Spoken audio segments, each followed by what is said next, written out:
गडचिरोली जिल्ह्यातील सिरोंचा तालुक्यातील जाफराबाद ग्रामपंचायत अंतर्गत मोकेला येथील जिल्हा परिषद प्राथमिक शाळेपासून प्राणहिता नदी घाटाकडे जाणारा पांदन रस्ता निकृष्ट दर्जाच्या कामामुळे वादाच्या भोवऱ्यात सापडला आहे।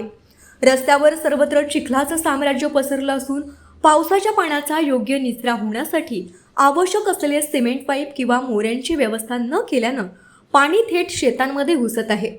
परिणामी शेतात पाणी साचून उभी पिके सडण्याची भीती निर्माण झाली असून शेतकऱ्यांना शेतात जाणं ही कठीण झालं आहे। अपूर्ण आणि निकृष्ट कामामुळे सुपीक माती वाहून जाण्याचाही धोका वाढला आहे। स्थानिक शेतकऱ्यांनी या कामाची उच्चस्तरीय चौकशी करून संबंधित कंत्राटदारावर कठोर कारवाई करण्याची मागणी केली आहे। तसंच आवश्यक ठिकाणी सिमेंट पाईप मोऱ्या उभारून रस्त्याचं काम तातडीनं पूर्ण करावं, अन्यथा तीव्र आंदोलन छेडण्यात येईल असा इशारा दिला आहे। भारतीय कम्युनिस्ट पक्षाचे सिरोंचा तालुका सचिव रवी बारसांगडी यांनीही प्रशासनाकडे त्वरित हस्तक्षेप करून शेतकऱ्यांचं नुकसान टाळावं आणि दर्जेदार पद्धतीनं पांदन रस्त्याचं काम पूर्ण करण्याची मागणी केली आहे।